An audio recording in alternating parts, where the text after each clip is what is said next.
Take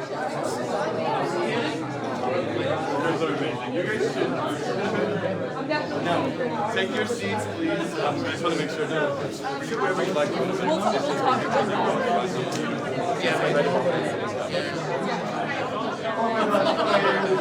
You close everything. It's terrible.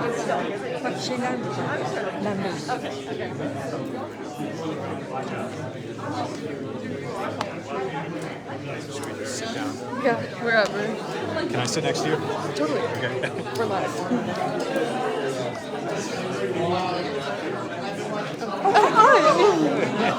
I know who that was. How are you? Good, sweet thing. Good to see you. He's doing all the work. You can sit. Oh, I did. See, there you go. You're welcome to sit with me. Sam, have you met Oh, hi.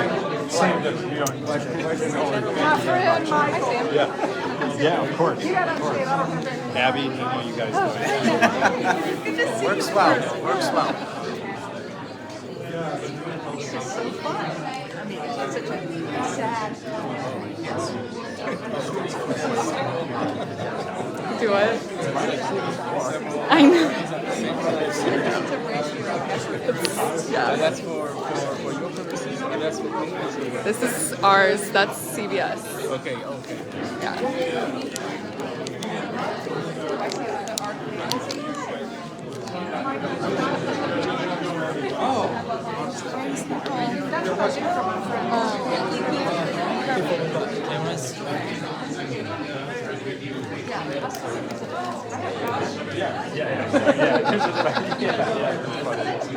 That is funny.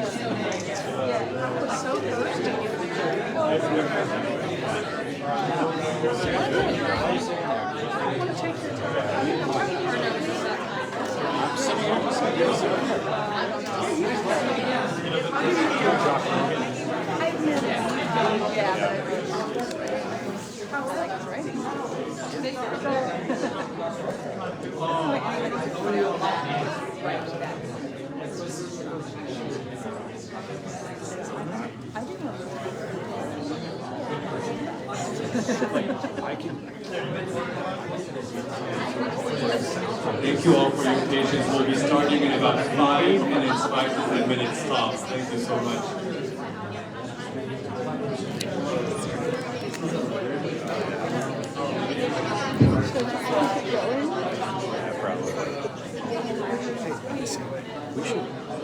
We should just like carry. We should just not go together program. Let's just like hang out for an hour and a half. Like we might accomplish more. Yeah, that's true. Seriously. Very true. It's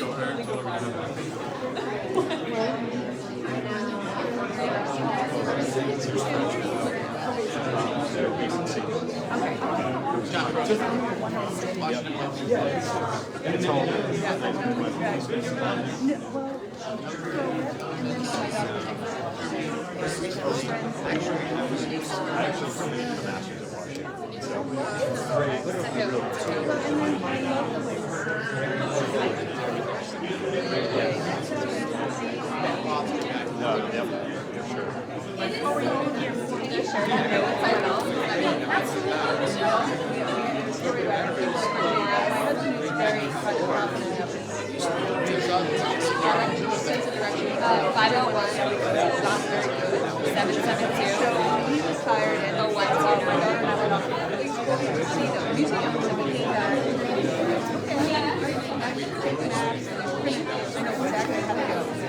So we get all dressed up and already start walking.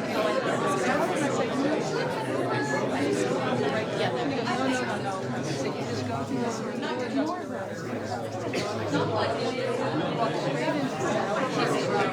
Oh, no.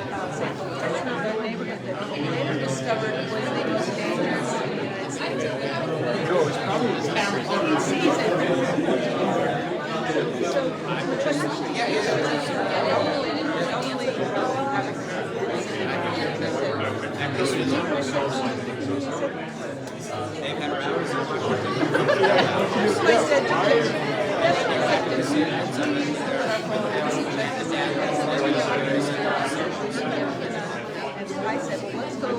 Please, everyone, take your seats. We'll be starting in about 6 minutes.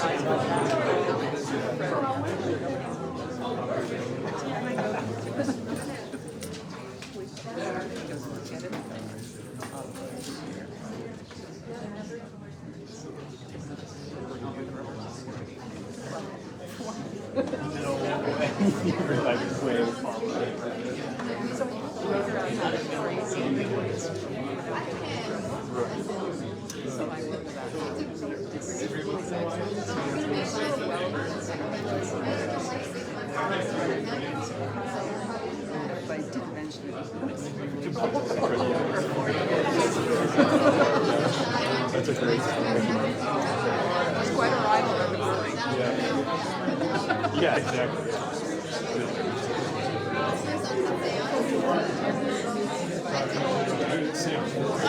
I recognize you from the Zoom. This is the new real. Great to meet you. Congrats.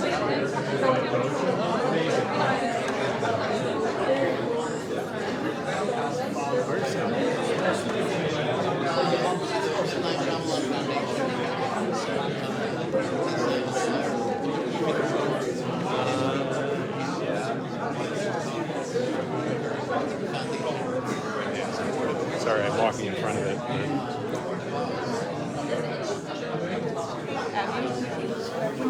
So I've actually been in DC for this entire month. Oh, that's great. Yeah. You may have said that on I'm staying at Scotland Park with my friends that I know. Yeah, it's very nice neighborhood. Yeah, my husband works there. Yeah. He says it's for nothing. And I said, oh yeah, main streets of DC, right?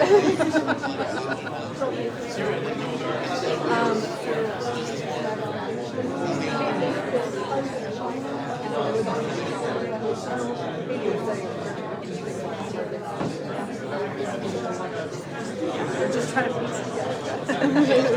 It's a lot. He dresses better than anyone else in DC. Like, what's important?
Sorry, I said it's John. I actually stumbled into the wrong meeting. I stole someone's water. I got like a brownie. It was like a blondie. Like, you know what it was? I didn't go into the meeting. I saw all the hours. And I yeah. Kind of full. That's how I go to the that's how I live. Because I plan all my which thing I get the best. That's how I She wants to help. signed up to cover the water.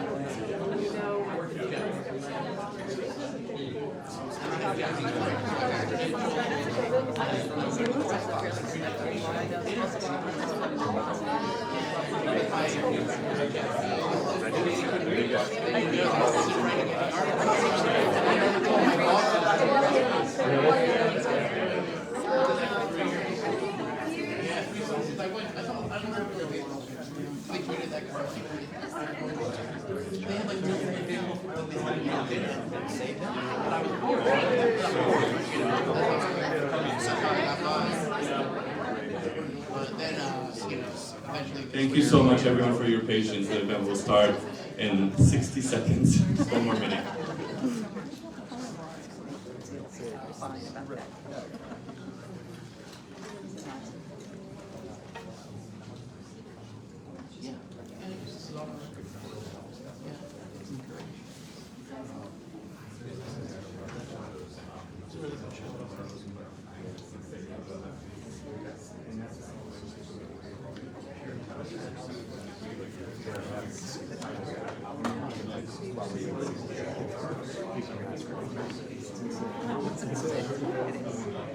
Look, he's like showing him.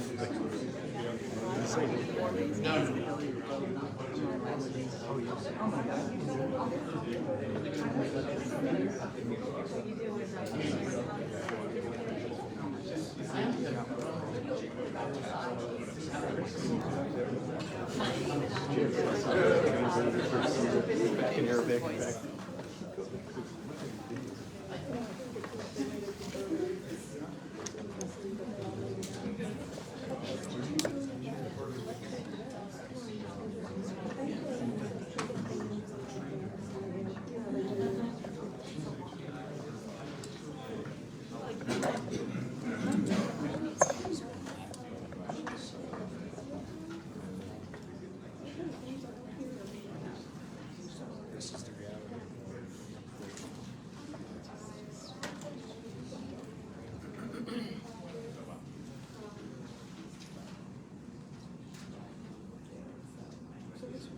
Hello, welcome. My name is Naomi Kohler, and I am the director of the Simon Scott Center for the Prevention of Genocide at the United States Holocaust Memorial Museum. It is my deep honor, but also profound shame, to be here to introduce this event.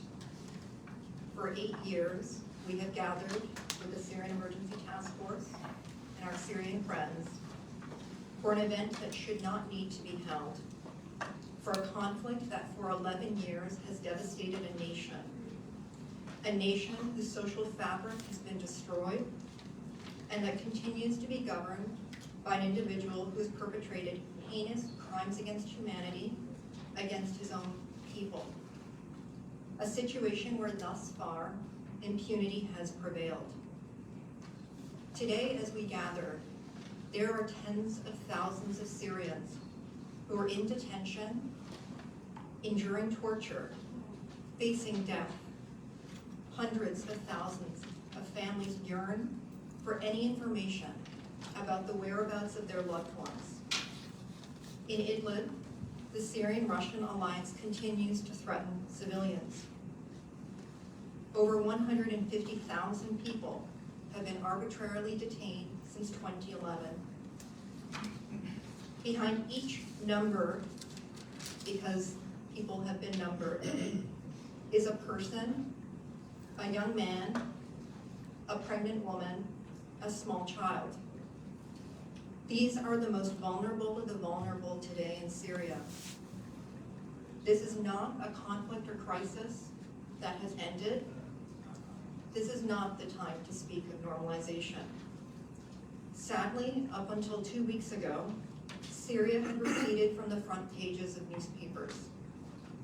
Today, we are reminded, in large part because of the horrific horrors that are unfolding in the Ukraine, events that are all too familiar. We saw Syrian forces, enabled by Russia, perfect in Syria the besieging of communities, the targeting of hospitals, the persistent and ruthless destruction of a nation with impunity. As eyes focus on Ukraine, as they should, we must also remain as focused and clear-eyed about the realities of what is happening in Syria. For the Syrian people, their suffering continues. There's no clear end in sight, and thus the urgency of this gathering is all too glaring. Since 2014, the United States Holocaust Memorial Museum has focused on the heart-wrenching images of the Caesar file. Men, women, and children subjected to unspeakable atrocities perpetrated by the Assad regime.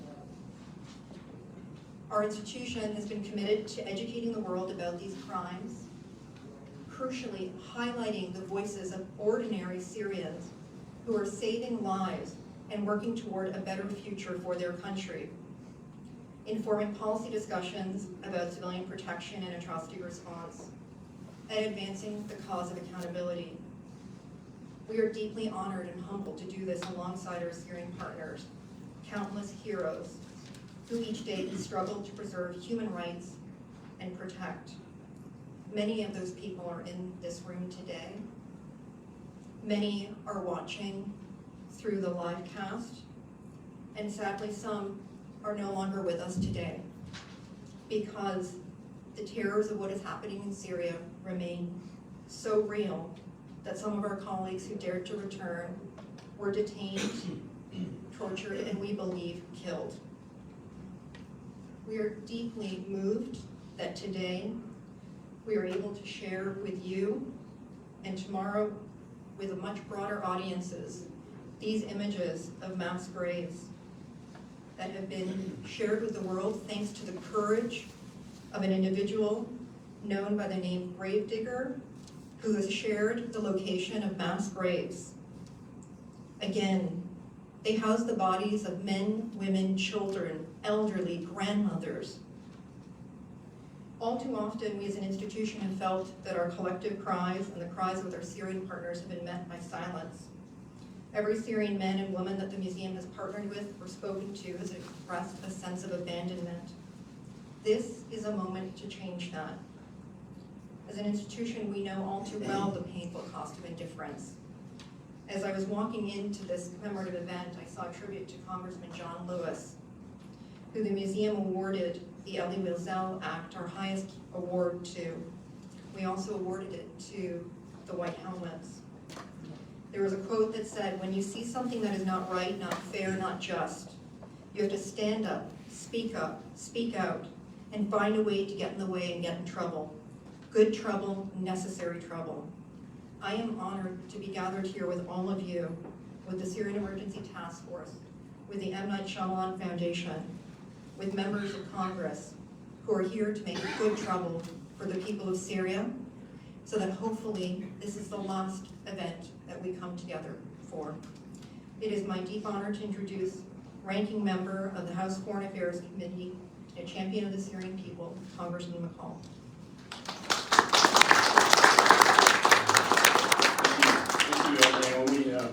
I just got back from Israel on a trip, and I visited with the leader and about 40 members of Congress. Went to the Holocaust Museum, it's such a profound experience. And as we say, never forget, and we'll never forget the people of Syria either. So I want to thank the Holocaust Museum and the Syrian Emergency Task Force for hosting this event. And I'd be remiss if I didn't mention my father, who was a bombardier, B-17 European theater over the Nazis, part of the D-Day air campaign. So for me, it's a very personal thing. And to go to Auschwitz to see what they were fighting really was again, a very profound experience. It's the idea that civilized nations could do this to a people, a civilized nation. In that case, it was Hitler. In this case, it's Putin. And I see a lot of parallels between the two, particularly today. I also want to thank you for your hard work to hold the Assad regime accountable for its ongoing crimes against humanity. And for the last month, as I mentioned, the world has watched in horror as Putin has committed war crimes in Ukraine. And the parallels to Syria are chilling, absolutely chilling. Killing civilians, bombing hospitals, maternity hospitals. You know, the image of the pregnant mother being wheeled out of the hospital. Using truly horrific weapons like the thermobaric bombs that breathe fire into the soul and takes out humans in a very incendiary way. They use chemical weapons in Syria, as everybody knows. This is all out of Putin's playbook, and I would not be surprised if we saw that happen soon in Ukraine. Tragically, we know Putin's murderous actions are not new, and Putin and Assad together have perpetrated these atrocities against the Syrian people. And to all of you out there, I say that there is a special place in hell for both of them. I've seen, the victims, and Omar, he was 17 when I saw him 3 years ago. There he is. When we spoke at this event 3 years ago, we had pictures of the prisoners and how they were tortured in these prisons. Omar survived a Syrian prison, was tortured. Today he's at Georgetown University. He has a smile on his face. and he's probably one of your best advocates for the Syrian people. Omar, thank you for being here today.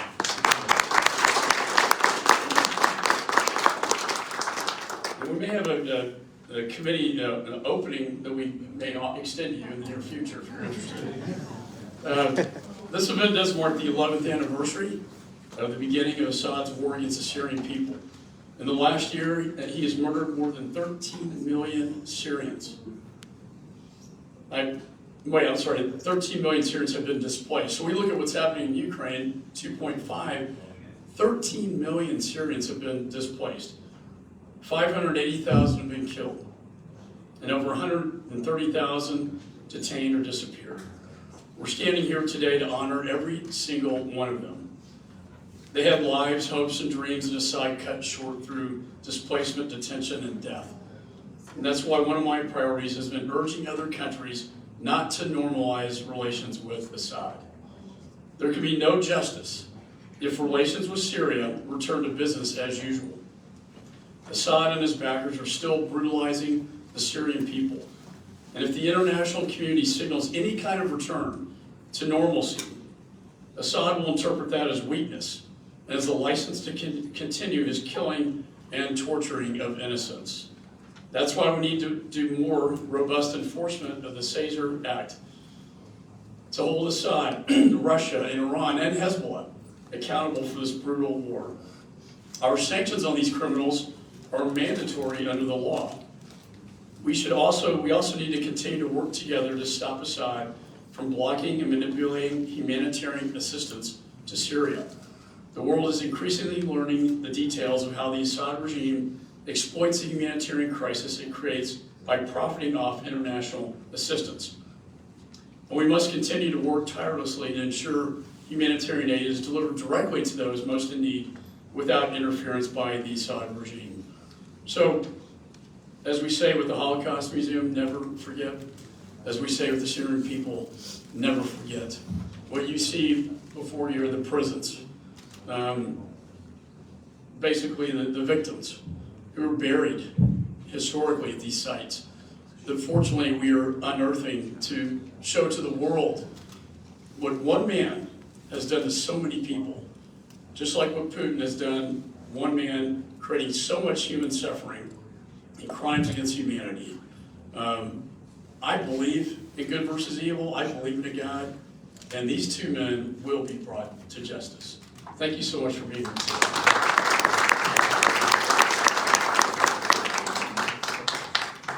Thank you so much, Ranking Member McCall, for your time and for your constant support. Really appreciate it. I want to introduce now Congressman Boyle, the co-chairman of the Syria Caucus.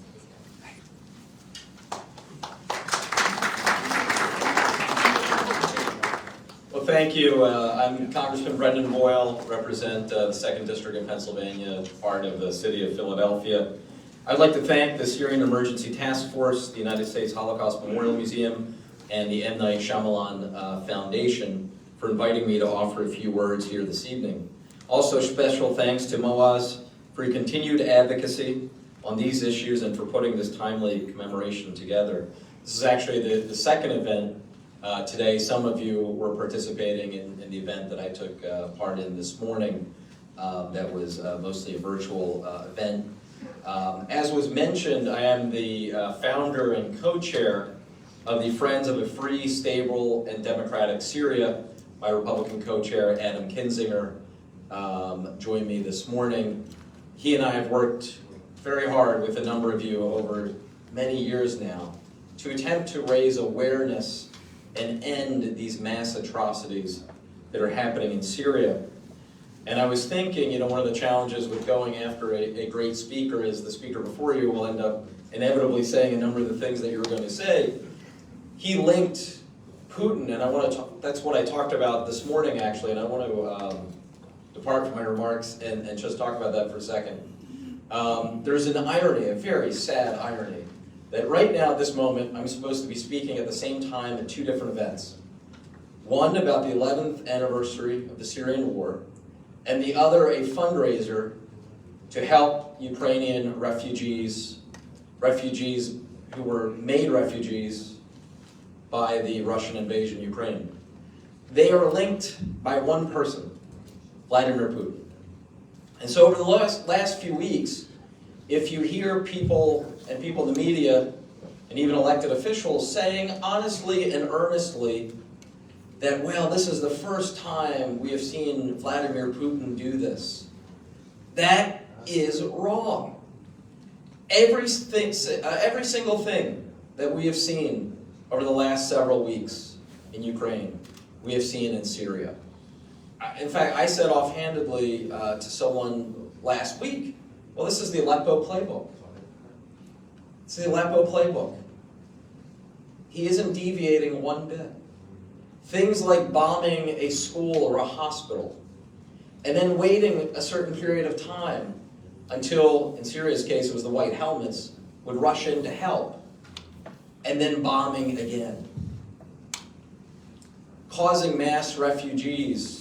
Congressman McCall went through the statistics, 13.5 million in the case of Syria. We're upwards of 3 million now in Ukraine, and given Ukraine's population of 30 million, that will certainly grow. I don't even cite anymore the official fatality figure from Syria, because that official statistic is so badly out to date. We can with certainty say hundreds of thousands, if not over 1 million, have lost their lives in Syria. Now, we have taken actions, although I have to say I hate to dwell on this because it sounds celebratory when, I frankly am racked with guilt that we haven't done more. But some of the actions that we have succeeded in taking, aside from creating the Caucus and holding a session with a number of the white helmets themselves, for a number of my colleagues from Congress were part of the Caucus. We're over 50 members, and bipartisan, by the way, something that I'm very proud to say. That is something that in this highly partisan time, we shouldn't take advantage. The fact that both the Syrian war and, as we've seen the last few weeks, the Russia-Ukrainian war, have been addressed here on a bipartisan basis. There used to be a saying during the Cold War that partisanship ended at the water's edge. I hope we are getting back to that sometimes old-fashioned notion, but we're making it very much a current one. You might remember with the Caesar Act, a number of us had to push for that, and ultimately were successful in getting it passed. I also worked with a number of you in terms of getting funds released that had been held up in the previous administration, but again on a bipartisan basis. We were able to strenuously object and succeeded in getting those funds released. And there are a number of other issues, a number of other actions we've taken as well that we've succeeded in, but again, I hope no one would confuse my tone when I talk about these successes we've had, because overall, of course, the fact that we're here on the 11th anniversary shows that we have not been successful, that the rest of the world and here in the United States needs to pay far more attention. I'll conclude with 2 points. Looking ahead, and you'll hear from him later, my colleague and friend from Arkansas, French Hill, he and I have a bill called the Captagon Act. If you don't know about this issue, please take a look at the New York Times piece that was done on the Captagon trade. Captagon is for Assad what oil is for Putin. This is something that we can do in Congress and with the administration, and that we are pushing for, to cut off this trade that Assad relies on. And then the second point, I mentioned in the beginning, and Congressman McCall did so as well, the link between what we have seen in Syria and what we are now seeing in Ukraine. While it is frustrating to me that people who are rightly paying attention now have ignored what had been going on in Syria for over a decade, rather than dwelling on that too much, we should use this as an opportunity to recognize the reality that Putin will keep doing this in other places if he's not stopped. I firmly believe that if the world had reacted to Syria as they are now, there never would have been a Ukrainian invasion to begin with. So let's make sure this stops at Ukraine. Let's make sure that the world wakes up, and especially here in the United States, that we recognize, and yes, we are certainly with our faults, I don't dispute that, but we are the leading beacon for freedom in the world, and we should recognize that and be proud of it. Just imagine a world without U.S. leadership right now. It is a scary prospect. So on the Democratic side and with friends on the Republican side, we will continue to push for that and do what it takes to finally build a more just and free world. Thank you.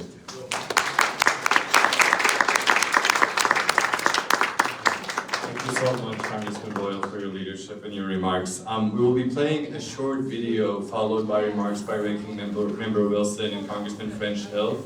But this short video, and here we have in the audience with us a couple of individuals that you'll see on the video. Sam Goodwin, who's a dear friend and an amazing American who now works with the Foley Foundation on their congressional advocacy and has been a key family member of the Syrian Emergency Task Force. And Kevin Dawes, who has just an incredible and unique story, being held 3.5 years in Syria, physically tortured, but by a miracle made it out, and through the bravery of another British doctor who helped in bringing information to the U.S. that Kevin was held there. And we believe, some of us, that maybe for that information, that British doctor lost his life. But now Sam is and Kevin are pursuing legal and accountability efforts against the Assad regime, and also helping in other accountability efforts in Europe as well as here in the United States.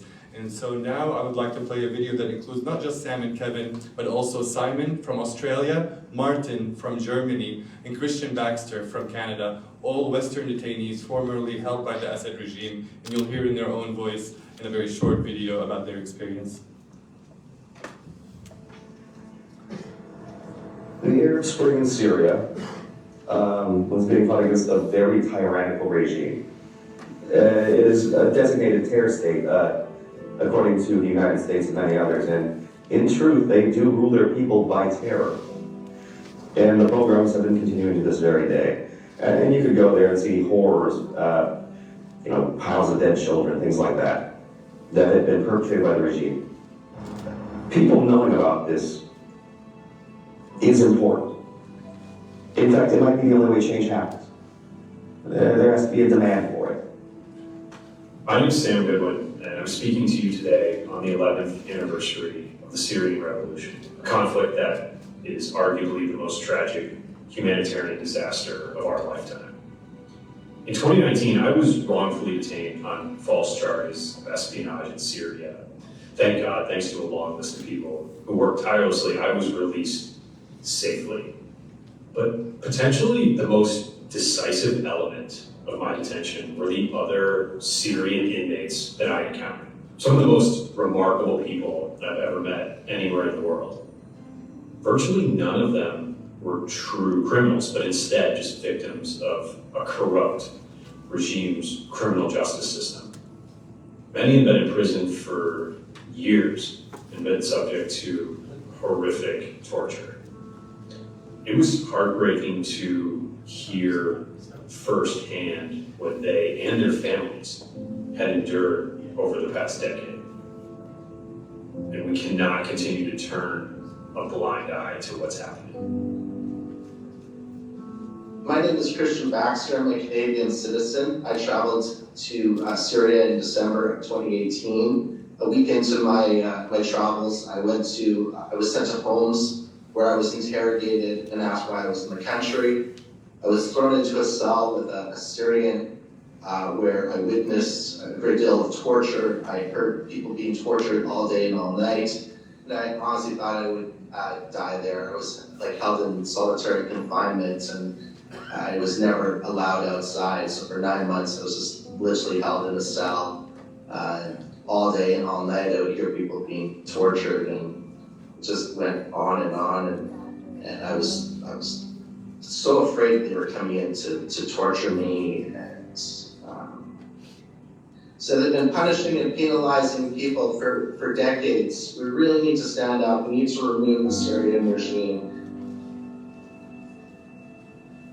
So my friend and I were doing humanitarian work in Syria, and we were in a small town up north, half Kurdish, half Syrian, and we got snatched off the street by the Assad regime we got held, tortured and all the rest of it for about 48 days.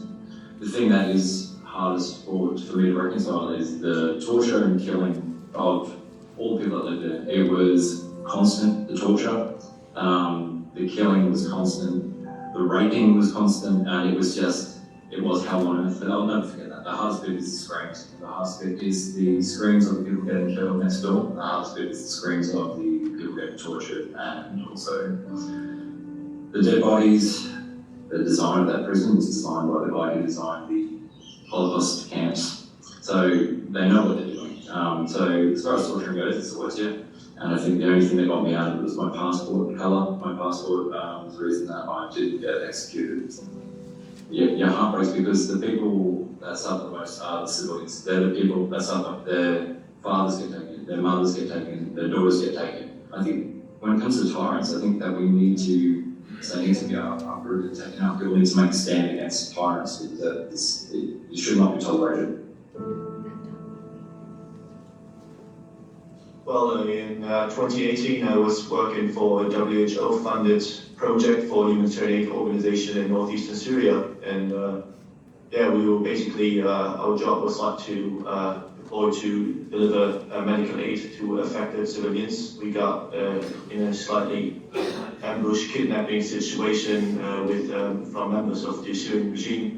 Yeah, I remember like my second night there, I actually witnessed a rape, one of the most horrific moments of my life, especially because that's like where I questioned my own behavior, right? I just didn't do nothing, I just hung in the corner and cried.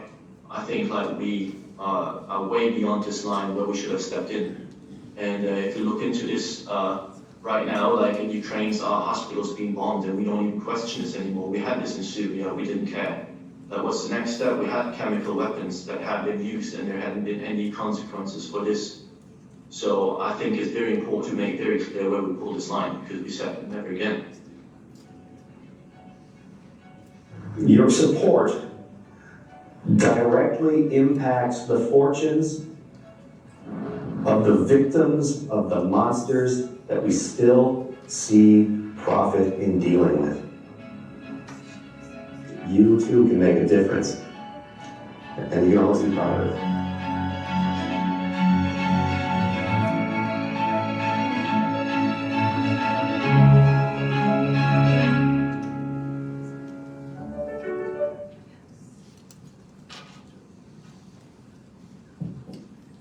And now I'd like to introduce Ranking Member Joe Wilson.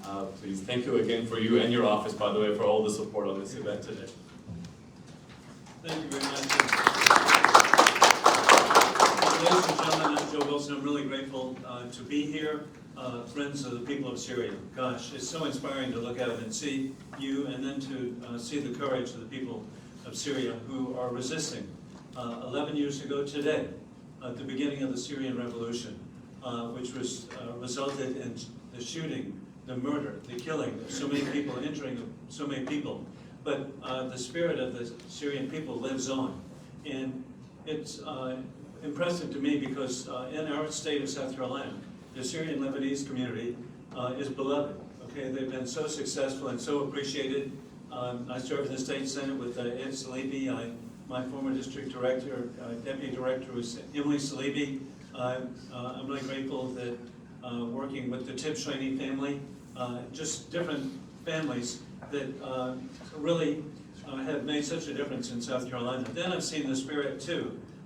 In Jordan, I visited a refugee camp. And instead of being depressed, I was so impressed how the people were living in the temporary facilities. They're like TEUs, but their spirits were so positive. And as we visited, people were so kind to come out and wave and just express gratitude to the United States for what we have been doing to help the people of Syria, and how great the country of Jordan is to provide for the sanctuary. Additionally, indeed, tragically 11 years ago it was not covered as it should be. But Putin now has unified the world.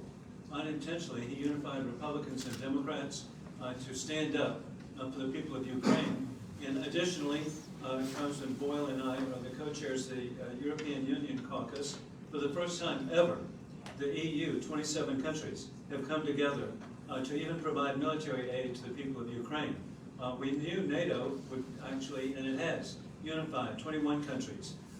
But one of the reasons for people coming together is due to the atrocities in Syria. As when you listen to the news and you hear what Putin is doing, the mass murder across Ukraine, there's reference after reference after reference to, he's continuing the same pattern of mass murder that occurred in Syria. And so the awareness now, in a really bizarre and sad way, has never been greater. And then to add to the horror, for Putin to be recruiting the most heinous murderers of Syria to be brought to continue their operations, which they claim are so successful in mass murder and urban warfare. You can't make this up. And so, but sadly, again, it raises the issue of Syria and the Assad dictatorship. And the numbers that Congressman McCall has already cited just need to always be restated. And that is 13 million displaced in a country of 20 million. 580,000 people killed. 130,000 persons either detained or missing. The numbers are just so astronomical and should never be minimized for people to know the level of destruction. With that, again, Republicans and Democrats, I'm so grateful to be here with French Hill. We've come together and introduced today a bill. It's a bipartisan resolution with Vicente Gonzalez calling on the administration to uphold and enforce the Caesar Syria Civilian Protection Act to address the rampant diversion and corruption of humanitarian aid by the Assad regime and utilize other mechanisms to get aid directly to the persons who are suffering. We would provide that to remove the murderous regimes who send their proxies to murder Syrians at the negotiations regarding Syria. Additionally, we would recognize that there is no solution in Syria that includes Assad remaining in power. And also we would provide, as has been identified by Congressman Boyle, that Assad's narco state and trafficking of Captagon, which lines his pockets, that he and his oligarchs, that this would be addressed. And so over and over again, it's just heartwarming to be here with you, to see the spirit of the people of Syria, and know that you're backed up. And I know that we have representatives here today from Turkey, and we're just so grateful to go back for 100 years. The United States and Turkey have had strong relations, and then Turkey is such a valued member of NATO. And so coming together, again, you don't want to know this circumstance, but gosh, your community has done so much to bring people together. And so I would say God bless the people of Syria. God save the people of Syria. I'm honored to be with you. Thank you.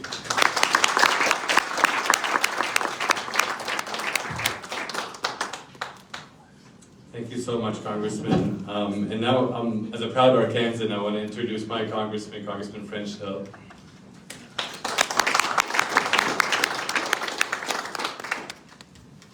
Well, I come today, like all of us, with a heavy heart. To be commemorating 11 years of mass murder is hard.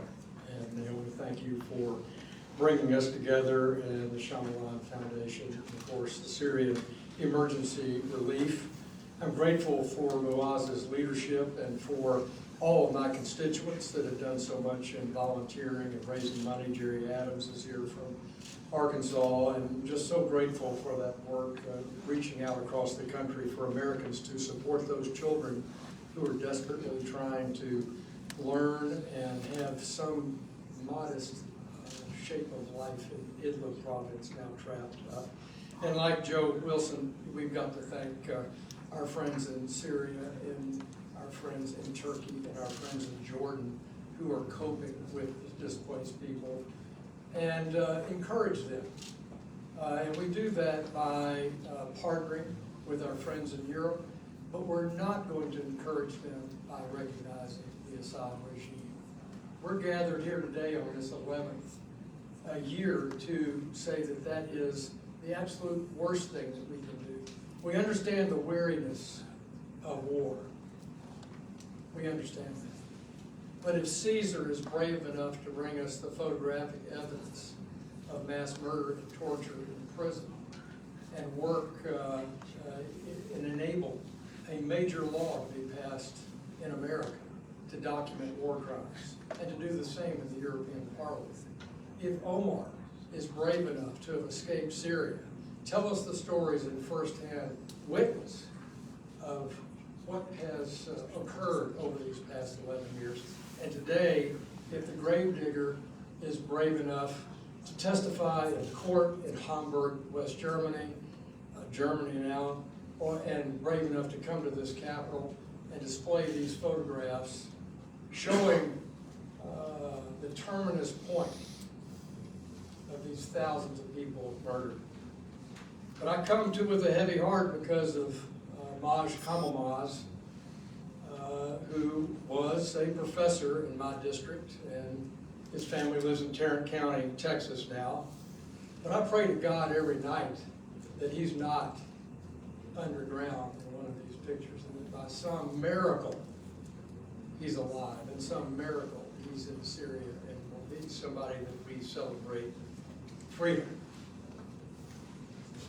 So we are united, Democrats and Republicans, to say that we reject what's happening in Syria as we reject what's happening today in Ukraine. And Putin is a co-conspirator in this mass murder. And he got tired of killing the children of Syria, and now he's chosen to kill the children in Ukraine.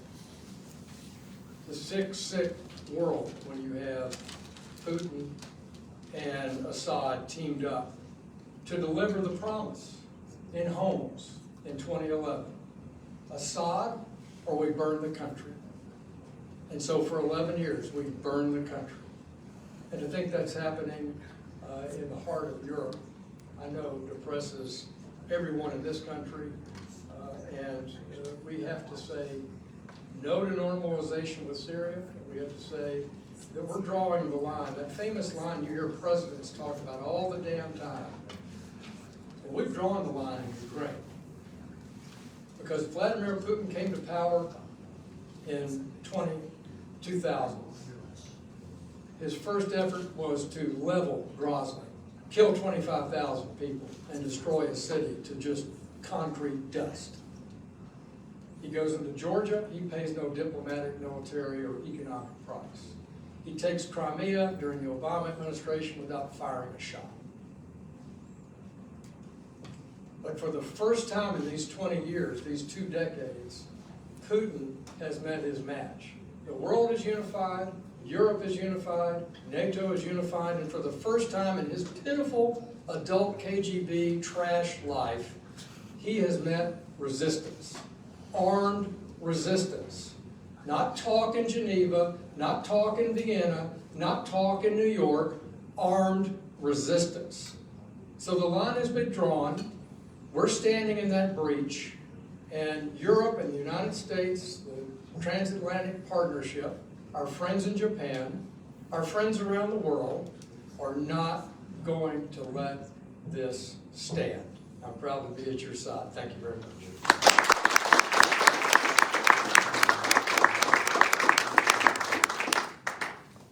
And now it's my honor to introduce Chairman Deutsch from the MENA Subcommittee of the House Foreign Affairs Committee. Thanks very much, and good evening, everyone. Thanks for being here today, all of you, on the 11th anniversary of the start of the Syrian Revolution, to highlight the ongoing war crimes and atrocities committed by the Assad regime. There is a lot that competes for our attention. What we're doing here today is critically important to continue to focus the necessary attention on what's happening in Syria. I'm honored to join the Syrian Emergency Task Force, the U.S. Holocaust Memorial Museum, the M. Night Shyamalan Foundation, and I'm really thrilled by the turnout here today for such an important occasion. I'm pleased that so many members of Congress, so many of my colleagues, representatives from the Biden administration, are here alongside Al Munzer, Holocaust survivor Omar al-Shogri, Syrian prisoner survivor who bravely told his story in our committee, and the Gravedigger, who know all too well the brutality and the inhumanity of the oppressive and murderous regime in Syria. Today is a day when the community takes time to reflect on the atrocities of the Assad regime and the dire humanitarian consequences and the dire humanitarian situation that exists in Syria. What began with the Syrian people rising up to demand dignity and freedom and a voice in shaping their government was met with a brutal, horrific crackdown by Bashar al-Assad, who, with support from Russia and Iran, ushered in more than a decade of conflict and aided the proliferation of global terrorism. And while conflict has abated in many areas, there is still immense violence and human suffering across the country. 130,000 people arbitrarily detained, 12 million people displaced, nearly 15 million people in need of humanitarian assistance. And we cannot forget the crimes and atrocities committed by the Assad regime, including the torture and rape and use of chemical weapons against the Syrian people, as well as the more than 500,000 of his own people slaughtered by the regime. The U.S. estimates that the Assad regime has used chemical weapons against the Syrian people at least 50 times since the conflict began. And even though Syria joined the International Chemical Weapons Convention in 2013, that same year the Assad regime used sarin gas in Damascus, killing more than 1,400 Syrians, many of them children. A report released last year by a global chemical weapons watchdog found a high likelihood that Assad's Air Force dropped a chlorine bomb in February 2018 in an attack on Idlib. Moreover, in 2020, the Organization for the Prohibition of Chemical Weapons concluded Assad's forces dropped chlorine and sarin gas on a village in Hama in March 2017. These crimes must not go unpunished. I've been closely watching the ongoing trials in Europe, including the use of the principle of universal jurisdiction in Germany to pursue cases against Syrian regime officials. In January, Anwar Raslan, a former Syrian intelligence officer, was convicted of crimes against humanity and was sentenced to life in prison. He was charged with 4,000 counts of torture and 58 murders and related crimes of rape and sexual assault. Related crimes of rape and sexual assault, as if those are not horrific enough. This conviction is a strong step toward justice for the Syrian people, and more, significantly more, must be done. We must ensure the Syrian regime officials, as well as President Assad himself, are held accountable for the heinous crimes that have been and continue to be committed. As we mark 11 years of devastating conflict in Syria, Congress and the United States together stand committed to raising awareness of the ongoing humanitarian crisis and supporting the people of Syria in their quest for dignity and freedom and opportunity. We must continue to demand accountability for the atrocities that were committed, and we must make clear today and every day that we will not accept the normalization of this murderous regime. It's really an honor to be with all of you. Thank you for the important work that all of you do.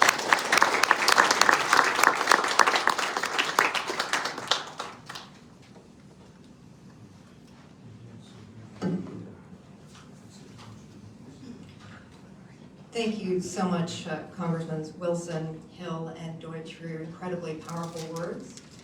At the museum, we have an exhibit dedicated to how the American public and government responded to the Holocaust. And in it, there is a section that talks about what Congress did. When a time comes for a memorial for the people of Syria, I believe that you will be there recognized for the efforts that you have taken year after year, so thank you very much. Syria is a test for our conscience, for where each of us stand. For a moment, I just want to recognize the arrival of a gentleman that we call the Gravedigger.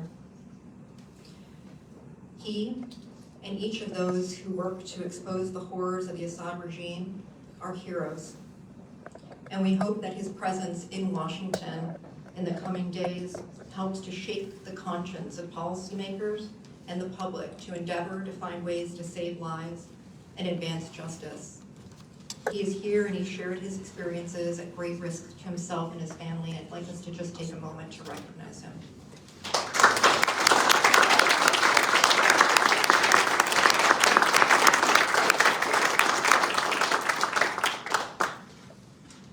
It is now my honor to introduce the Deputy Assistant Secretary, Goldridge, to come and speak on behalf of the administration. Thank you very much for joining us today.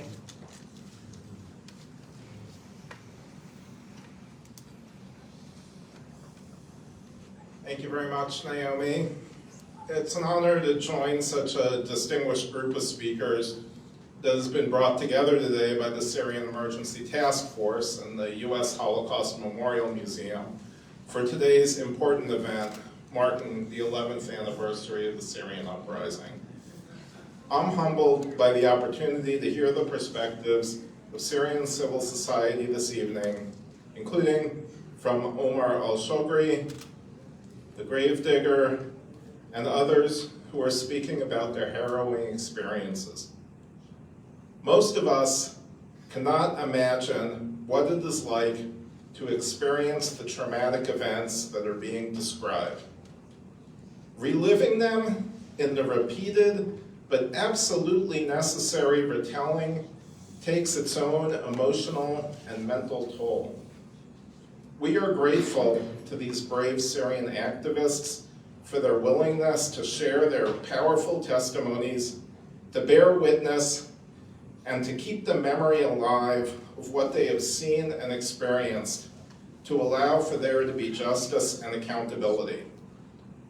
Today marks 11 years since the Syrian people courageously and peacefully took to the streets to demand freedom, political reform, an end to government corruption, and above all, a government that respects human rights. The Assad regime met those demands with innumerable atrocities, some of which rise to the level of war crimes and crimes against humanity. And yet today, Syrians continue to speak out, to fight for their human rights and the dignity of their fellow Syrians. After over a decade, it is long past time for the regime and its Russian and Iranian allies to halt their ruthless attack on Syrians. The Biden administration has made it a priority to promote accountability and justice for the crimes committed against all Syrians. We look forward to continuing to work closely with Syrians, Syrian-led organizations, and with all of you to achieve justice.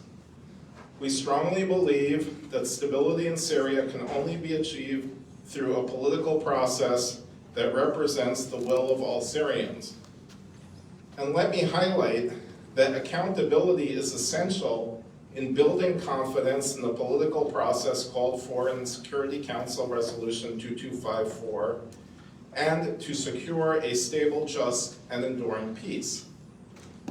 To this end, we have been actively engaging with our partners and allies to support UN Special Envoy Geir Peterson's efforts to advance the political process in Geneva and to ensure a durable political solution grounded in a foundation of justice and accountability. I also want to make clear that the United States will not normalize relations with the Assad regime, lift sanctions on Syria, or change our positions opposing reconstruction in Syria until there is irreversible progress towards a political solution. We will also continue to use our sanctions authorities, including the Caesar Act, to press for accountability from the Assad regime, notably with respect to its atrocious record of human rights abuses inflicted on the Syrian people. In the past year, we sanctioned senior Syrian Air Force officers responsible for chemical weapons attacks, as well as other Syrian officials in the intelligence and security apparatus responsible for abuses against individuals. We note that the regime and its allies' horrific attacks have been one of the main drivers of the displacement of Syrians over the past 11 years. We condemn the Russian-enabled attacks that have hit medical facilities and are appalled to see similar crimes being repeated in Ukraine even as we speak. We praise the brave healthcare and rescue workers who risk their lives to provide assistance to their fellow Syrians, and we must redouble our efforts against the same pattern of Russian-facilitated actions against civilian infrastructure in Ukraine. The detainee and missing persons file have been and will remain a priority for the United States. We continue to support the work of the International Impartial and Independent Mechanism, the UN Commission of Inquiry, and civil society on this file. We continue to demand the Assad regime release all arbitrarily detained Syrians, provide information on the whereabouts of detainees, and grant independent monitors unhindered access to detention facilities.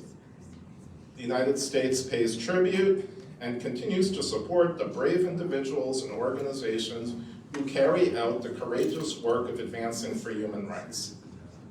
A brave representative of one of the Syrian victim and survivor associations once shared with us that the cost of waiting is unmatched and unimaginable. As their harrowing testimonies show, it is essential to bring long overdue justice to the victims and their families who deserve the international community's support.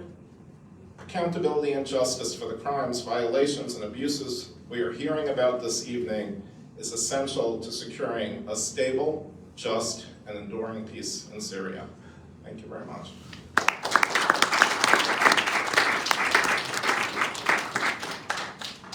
And thank you so much, Des Goldrich. And now it's my honor to introduce someone who I'm just humbled to be able to call a friend, and I've had the chance to speak alongside him all over the United States, going around with the U.S. Holocaust Memorial Museum to talk about what we should learn from the past and what we should do now. And I often hear, Naomi talk about how, we need to do for the Syrian people what wasn't done to the Jewish people during the Holocaust. And just an incredible story, an incredible human being on every level. But I would like to introduce Alfred Munzer.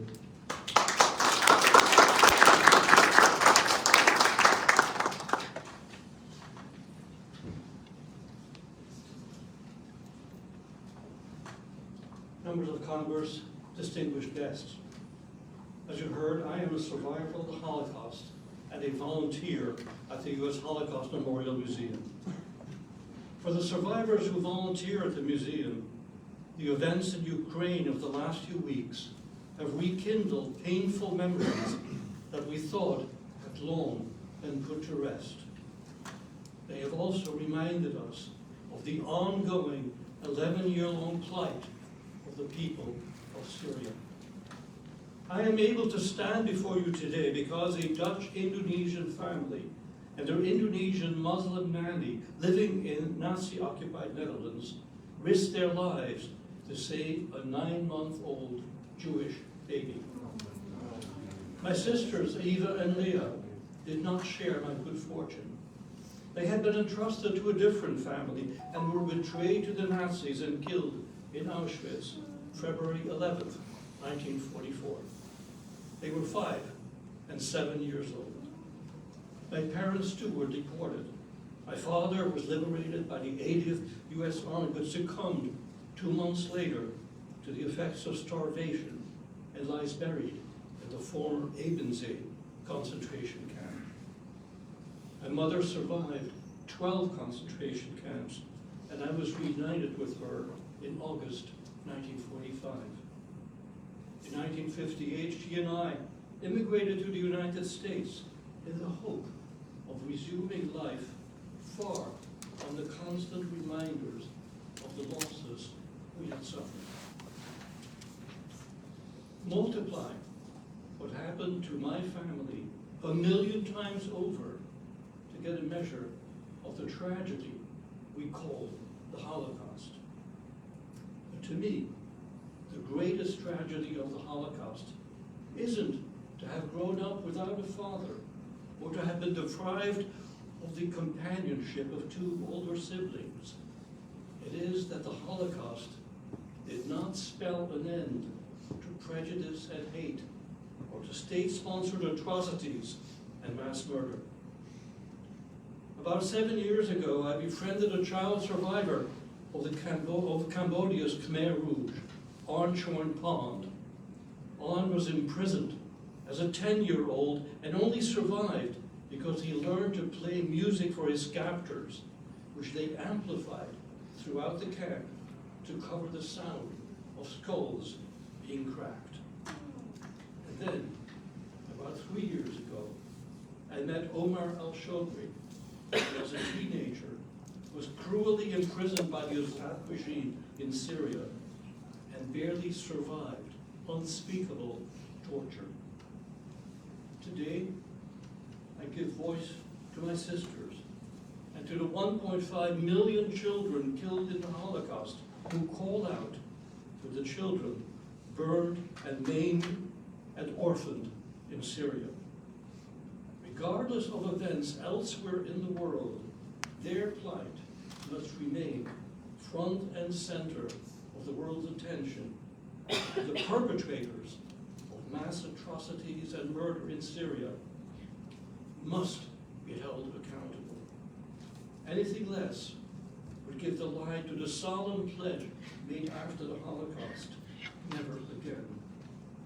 Today, I stand with all the An Chorn Ponds and Omar al-Shogris of the world and join with them in their call for a world free of prejudice, hate, and bigotry, and for a world that celebrates our common humanity. Thank you.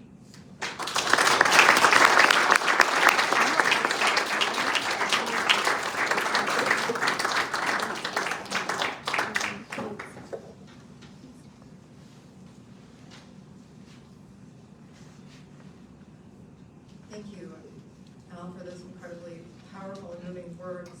One of the most challenging aspects of the work that we all do is the recognition that unfortunately all too often victims have to share their experiences, open up the horrors that they've experienced to the world in order to compel compassion and action.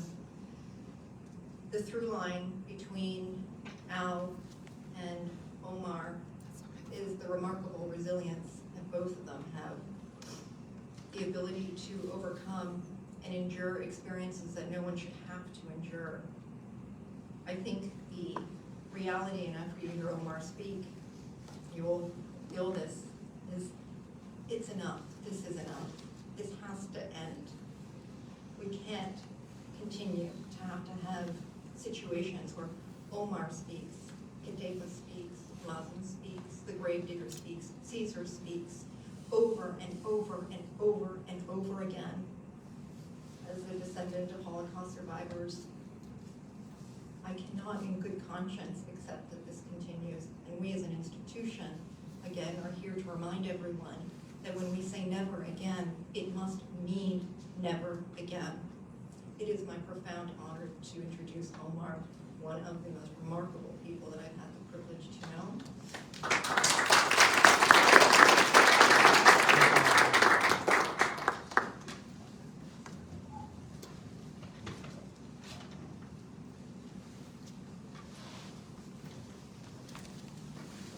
Freedom for the forgotten. And who are they? Memories we live with, memories I live with. I live with memories of pain, memories of fear, memories of loss. I remember seeing my pet dying in front of my eyes, my bird that I used to tame. I remember seeing my friends who I loved a lot die in front of me. I remember also being detained from my classroom, being tortured in front of my teacher in my classroom, in front of my classmates. I remember memories of pain, something I cannot forget. Something I cannot forget. Memories will always stay with me, nightmares that will haunt me every night. I will see these people dying every time, everywhere. And we all rarely care enough. In addition to memories of pain and suffering, I also have very beautiful memories I like to share. I remember also being in jail and being supported by other prisoners who cared enough about me to save my life. I remember sitting there in a small square with prisoners, well-educated, the best people of my country, sitting there and taking care of me. The doctor telling me how to take care of my wounds, and the lawyer talking about a future where Syria is free and where we have democracy and freedom. I remember being taken care of by these prisoners. I remember having hope. But all this hope I always had was unarmed, was not enough to function to save lives. Hope was not limited to my time in prison. I made it out of prison after 3 years, and I made it to Sweden, and I made it to the United States. And there I met these people that changed my life. Mostly women, plus 45 years old women who saved my life, changed my life, gave me an opportunity on earth, saying that we condemn that the Syrian regime is killing its own people, but we're doing nothing concrete to prevent the regime from doing that. I get frustrated. Because what is the use? What is the benefit of your power if you don't use it for good?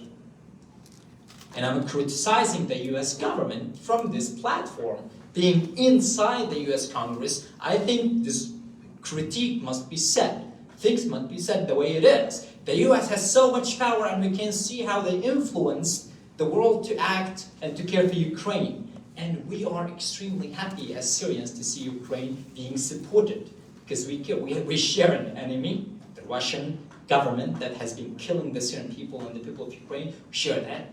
But we see that as Syrians, we were told year after year after year that the US cannot really act directly in Syria because they cannot really interfere, or Russia is there because we are afraid from Third World War.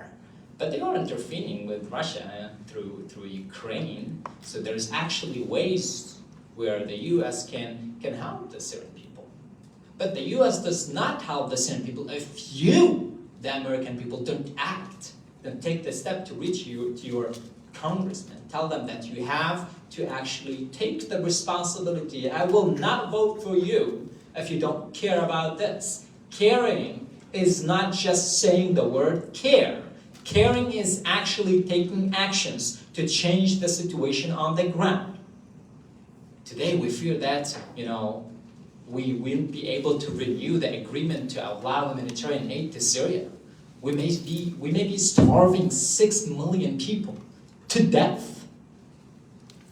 And those people will always find a way out. They will try to push through Turkey and go to Europe. And that's when the world's going to react, when they fear for their own interests of having refugees coming over. That's not how the world is supposed to be functioning. That's not how democracy should be serving the world. Democracy must unite us. Our hope for democracy, for a better world, should unite us in a different way. We should be here, we all, including me and everyone, should be ashamed for not doing enough. Nobody done enough. We all tried, did something. But if we go up, so much power, so much energy, we want to help, but then we give up very quickly. The Syrian regime, I thought when I went to the first demonstration in 2011, I thought the regime will fall tomorrow, in a week, in a month, not more than that, right? 11 years later, I'm standing here and speaking to you about the brutalities that are still ongoing in Syria. Obviously, we have to play for the long run. The regime is not falling tomorrow. It may not fall in many years. And that's why we have to find a way where we can work on the Syrian case, where we can support the Syrian people without getting tired tomorrow. And the best way to do that is to involve the Syrian people in every tiny step, because they understand what's going on in the ground. They understand their culture, their nature, the people, their country, and everything. We can't go as an independent organization or department and try to implement what we think is right to implement in Syria. That does not work. I used to stand on stage and I give very hopeful, beautiful, and grateful speeches. I love that. I love standing in front of people and telling how strong prison made me, how resilient prison made me, how much I learned in prison, but I know I can't do it all the time. At some point, I want to sit here and be very mad at everyone who did not act. You know, everyone I loved died almost. My cousins who were with me died in prison. One of them died in my arms. My school was bombed. It's nothing more than sand right now. Places where I'm supposed to have memories, places where I should return in the future back to my hometown. There is no more hometown. It's burned. Right?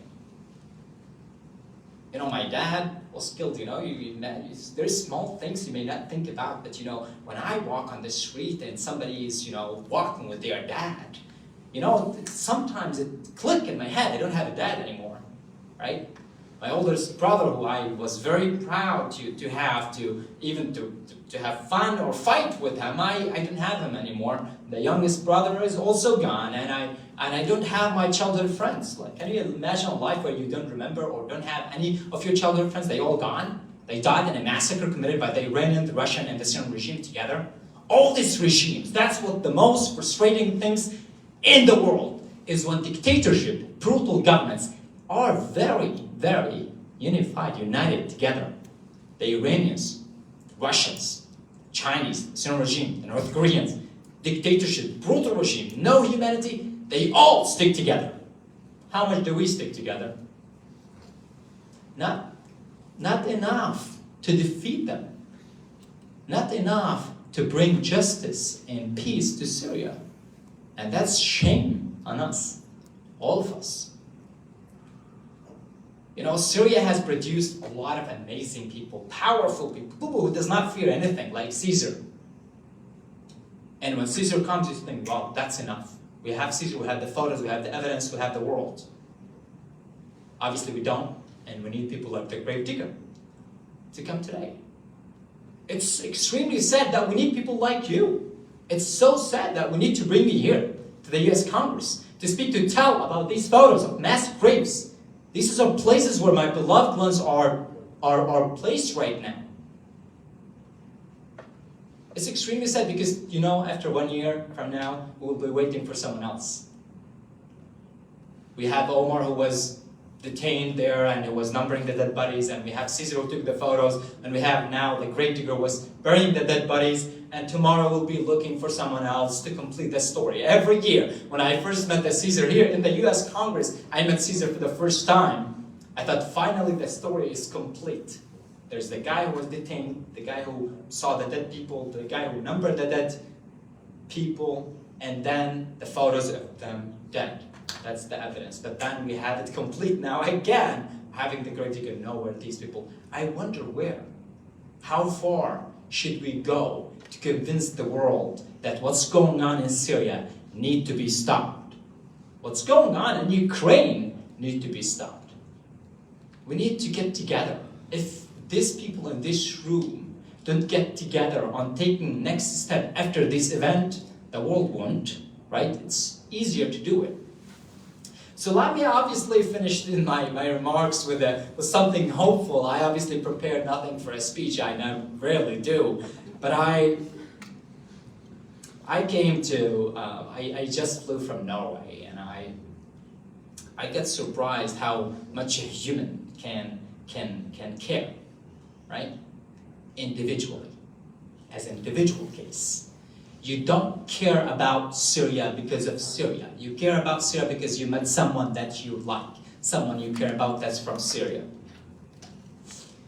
And I get cared about in Sweden, I get cared about in Norway, I get cared about in the US. But there are so many Syrians who are left alone, lonely, right? And for the first time, after 6 years, I was in Turkey now, where I met my sister, who I haven't seen in 6 years.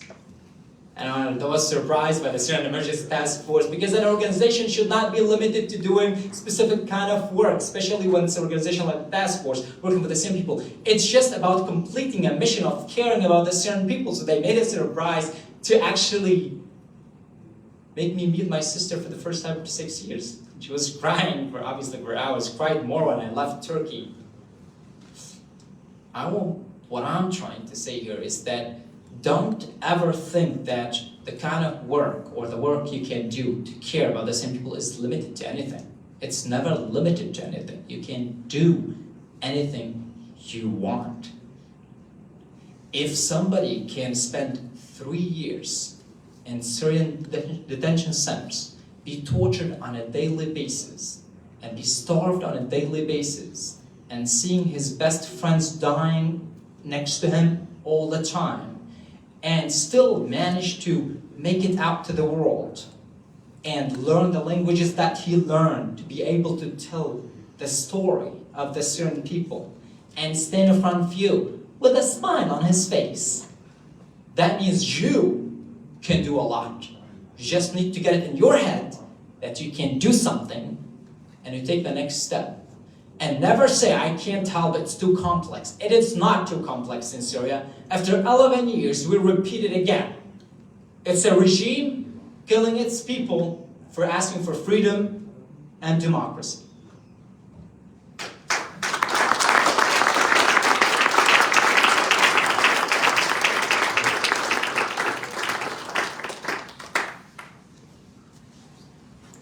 Well, perhaps no more powerful way to make the articulation that the resolve of those intent on perpetrating crimes all too often is stronger than those who oppose them, but that we can change that.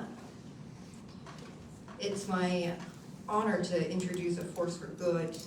Before doing so, I'll just let you know that after he speaks, we will hear from the Gravedigger, and my wonderful colleague Moaz will share a letter from him.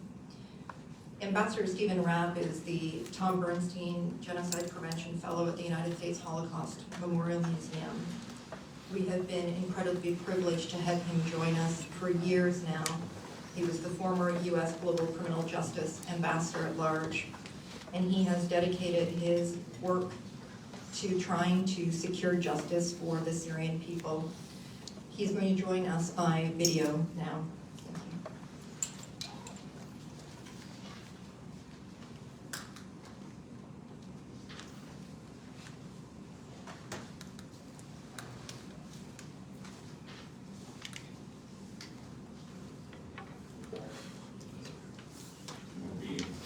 You know,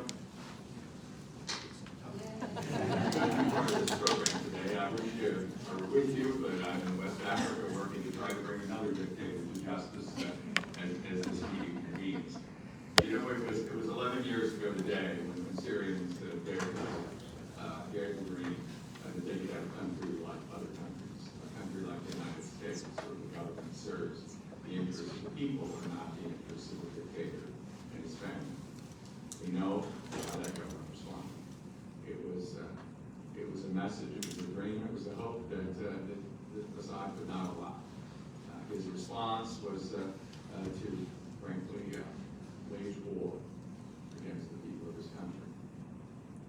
Disappear into the dungeons of torture and death, perhaps as many as a quarter million, with tens of thousands of those murdered and others surviving, broken and traumatized, and sadly today I think thousands others suffering even as we hear today.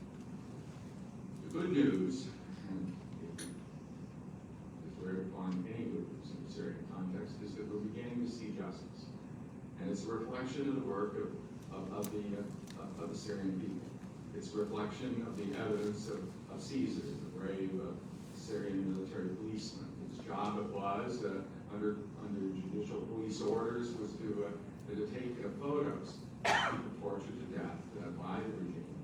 And over the course of 20 months, rather than leave Syria, he bravely, at great risk to himself and his family, stayed there and smuggled those photos out, so that we today have some of the strongest evidence that the world has ever seen, stronger even than we have in Nuremberg of the crimes committed by a regime against its people. We've had all the efforts of civil society organizations and the partnerships with organizations around the world. I'm proud to represent the U.S. Holocaust Museum that supported me as a fellow in their Center for the Prevention of Genocide since I left the State Department 7 years ago. years ago. It's there are other organizations as well that have partnered with Syrians in bringing millions of pages of documents out of the country and providing this breakthrough that we've recently seen in German courts, the conviction in Koblenz of a Syrian chief of interrogation at a particularly nasty detention facility out of which thousands of persons in the end were murdered, hundreds of which are depicted in the seizure photos. Anwar Roslan was brought to trial based upon the evidence of Syrians, the evidence of Caesar, and recently was convicted and sentenced to life in prison for the murder of 27 individuals and complicity in the torture of thousands of others. It's a first step for justice and an extremely important one, because it's not just about Roslan. It also is a finding that the Syrian regime itself is guilty of mass crimes. Because in order for it to be an international crime, those acts of violence, those acts of torture, needed to be committed as part of a government plan or policy to conduct a widespread or systematic attack against its own population. The German court found that. And the implication of this is that means that anyone that now continues to support those forces and to support that plan and to allow those who managed and conducted those horrible crimes, allows them to enrich themselves from that, can themselves be held responsible for these crimes. I think particularly of Assad's dream that he can somehow normalize his relations with the international community. Bahrain has sent him an ambassador, the UAE is engaged in diplomatic relations, and he's dreamed that he could be readmitted to the Arab League and someday go to the United Nations and could receive Western bank support or development aid or corporate investment to rebuild Syria, but it would be rebuilding on the property of people who are tortured to death. And anyone doing that would become complicit in frankly, the war crime of pillage. And so the message of justice, I think, is extremely significant for all of us, and it I think shows the importance of these cases in Germany, in other countries in Europe, and we hope soon in the United States of America. They send a clear message that there can be no normalization of this dictator. He can't reward or rebuild his country based upon the crimes that he's committed against his own citizens. This is, of course, not just about Syria. It's about the whole world. He got away with these crimes: the mass torture, the use of chemical weapons, the bombardment of hospitals, the driving off of half the people of his country, with, in the last several years, substantial Russian support. He got away with them because he had Russia vetoing resolutions in the UN General Assembly. And now we see that Russian regime, headed by Vladimir Putin, committing some of the very same crimes in Ukraine, because Assad got away with them, and couldn't get away with them. If these norms against the commission of crimes against humanity, against the intentional taking of innocent life to maintain wealth and power and privilege, which is what's happened in Syria. If that can happen there, it can happen anywhere. So it's very good to be joining this program, but I want you all to take away from it the message that these efforts of documentation, these efforts of judgment, these efforts at bringing cases in national courts are critical, not just to the future of Syria, which we all care so much, but also to all our futures and the futures of our families to live safely and securely in our own homes and our own countries. Thank you very much.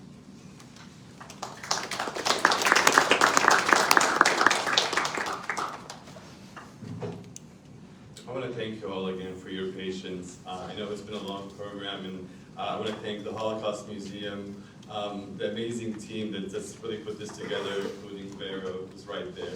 But I want to, now I have the honor of reading a letter from someone who's become a dear friend of mine, that goes by the code name Gravedigger. And this is I think his first statement that he's made to the public since he came out of Syria and outside of his testimony in Koblenz. So I'll now read from his letter. I'm writing this letter to tell you my story. I have been witness to mass graves in Syria from 2011 to 2018, where men and women, children and elderly were tortured, gassed, and bombed by the Assad regime, Iran, and Russia, and then callously thrown into trenches, their fate unknown to their loved ones. Their lives have been lost, they cannot be saved, and they demand accountability. But the reason I'm sharing my story today is to tell you that they are digging mass graves right now to bury more victims of Assad, Iran, and Russia, including potentially Americans and Europeans caught in Assad's machinery of death. I am a civilian. Before the war, I was an administrative employee of the Damascus municipality. My job was to help families make final preparations for their loved ones' passing.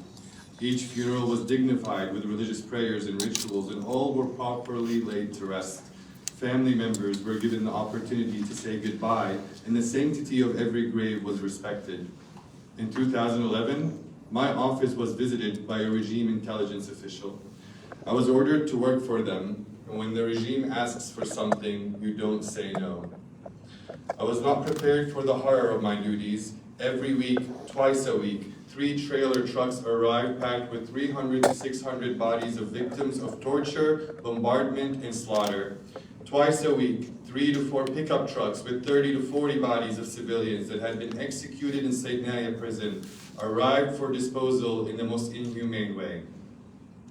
After 7 years of bearing witness to these atrocities, thanks to God and the ineptitude of the regime, I was able to escape Syria and follow my family to Europe. There, it was not only my duty, but my honor to testify before the German National Court in Koblenz and seek some semblance of justice to hold war criminals accountable for the ongoing atrocities in Syria. I have never been able to forget what I saw, the countless bodies I buried. It keeps me up at night, and I will never sleep soundly carrying this burden.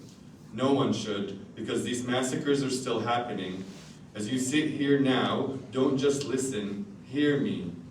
Innocent civilians are being massacred by the Assad regime and buried in mass graves that are still being dug today. When the international community turns a blind eye to crimes against humanity, genocidal massacres, the bombardment of hospitals and schools, enforced disappearances and detention, criminal regimes will continue to push the limits unhindered. Russia, by its own admission, tested over 200 weapons on civilians in Syria. The international community looked the other way, and now Russia is using those same weapons and tactics in Ukraine that it honed in its 7 years waging war against the Syrian people. Where is the line? Chemical weapons against innocent civilians was not the line in Syria. The playbook of these tyrants is written, and I fear the worst for the Ukrainian people. We must finally learn from the past and not let this never again moment happen yet again. Normalization with the criminal Assad regime has to be prevented and his machinery of death stopped. I bore witness to the crimes of Assad, Iran, and Russia in Syria, in which it is my duty to share. It is your duty to live up to the values of the United States of America.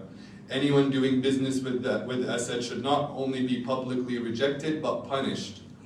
We should be disgusted with anyone tacitly or explicitly funding the genocide of the Syrian people. I want to leave you with just one of the stories that keeps me up at night.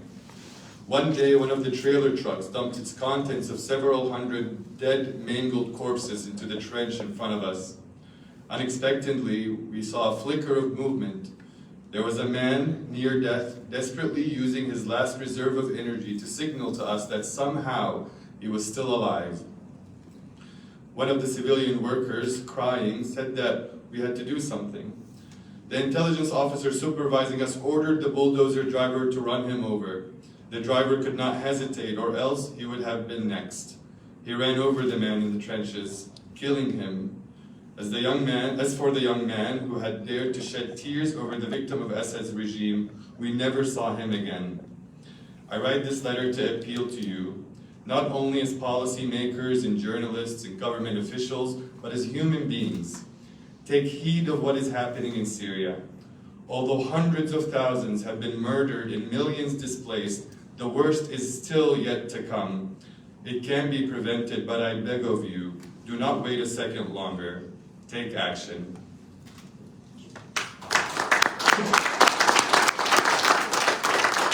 Now I want to first of all recognize Michael from the Ukrainian Congress, who has been a friend and has been an advocate of the Ukrainian people here. I can't imagine how busy you are, and thank you for joining us.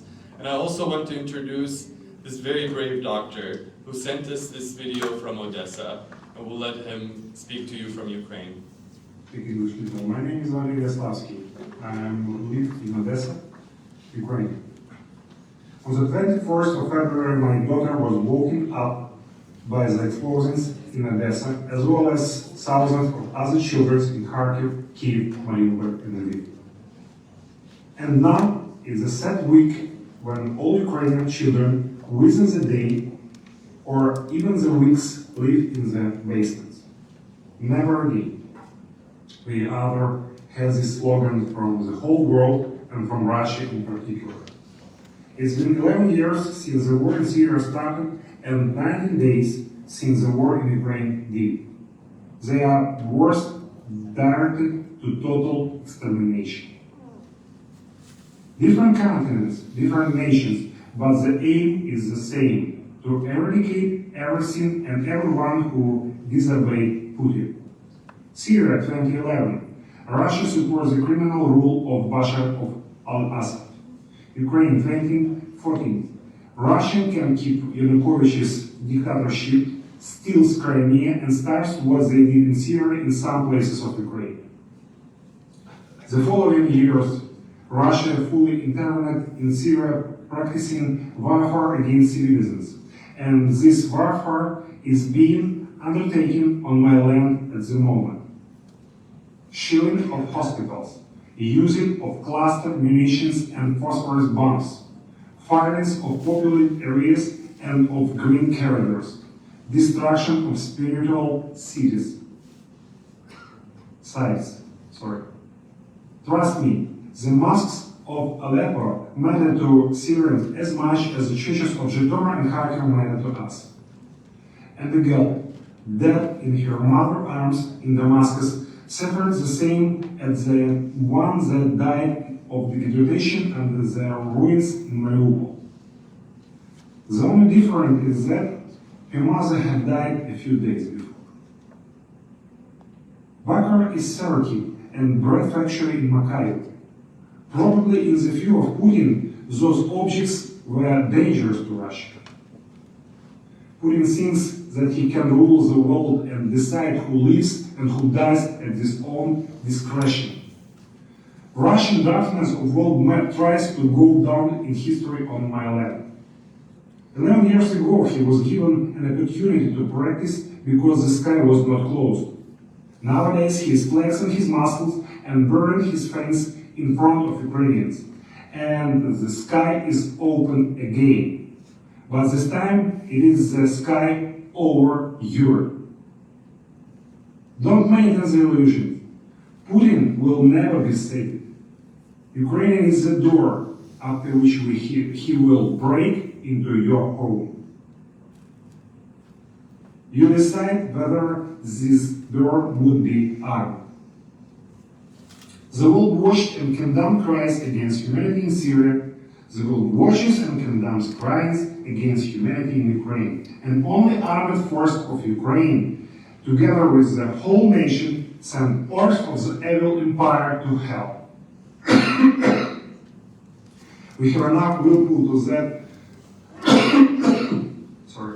We have enough willpool so that you don't have to get your hands dirty. Ukrainians are not strangers to fight vermins on their land until victory. Nevertheless, gentlemen, give us a chance to finish with the new fascist flag. Close the sky, please. Some words about situation in Odessa. Nowadays, the Council of Odessa and all the citizens of the city take all possible actions to support Nikolaev and other cities which are in the line of fire. We supply them with vital food and medicine, and at the same time, our volunteers evacuate the wounded peoples as well as civilians to safer places. Three Nation Hospitals are in charge of assistance to the civilian population, and military hospitals work with their military needs. Due to military activities, scheduled hospitalization has been suspended. Taking into account that the area of the region is more than 700 square kilometers, all regional hospitals are ready to assist, as well as they are also focused on helping people from the very beginning when the active phase is already there. While the heroic Nikolaev region allows us to gain time, we found the regional humanitarian center, the aim of which is to store food and medicine supply enough for at least a month. I record this video during the curfew, and I hope to sleep at last 10 hours before the sounds of the first aid warning wakes me and my family up to go to the basement. And from all my heart, from all my soul, I wish you never had such experience.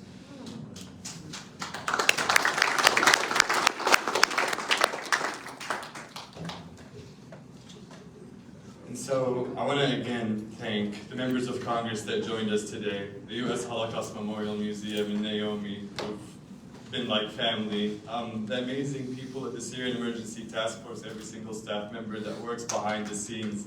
And I never recognize, I feel all the way.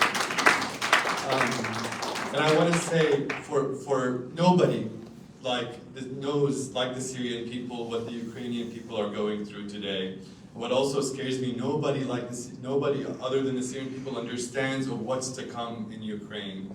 But whether governments move or not, the Syrian people and the Ukrainian people will work together against the criminal regimes that are targeting their own civilians. We've started the Syria-Ukraine network with Michael from the Ukrainian Congress and other activists in Syria on the ground and in Ukraine on the ground. There are Syrian doctors and first responders working together. There are war crimes documenters collecting all the crimes that Russia has done over the last 7 years and doing today in Syria and Ukraine.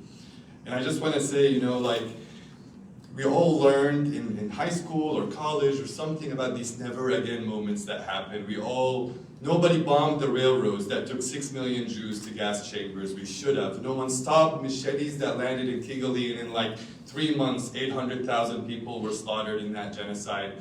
Took Srebrenica and the Kosovo market bombing years until we acted. And sometimes it feels like it's hopeless, but it's not. Because I just came back from the region. I was with Omar and the rest of our team. And you see the spirit of the Syrian people, what you see in the Ukrainian people today. It inspires the world. And so however long it takes the United States government and European governments to wake up and actually help close the skies over Ukraine and have a no-fly zone over northern Syria, until we can learn to stop these horrible dictators from doing what they're doing, and it would not lead to World War III if we just support the people to defend themselves, the world will continue to get worse and worse. And so I hope that all of us remember that today we know about horrible crimes that people will read about later and say, look, if I was alive, I would have done something. And I hope today all of us together collectively with our friends can figure out what are the practical steps to bring an end to the killing in Syria and Ukraine. Thank you all so much for your time.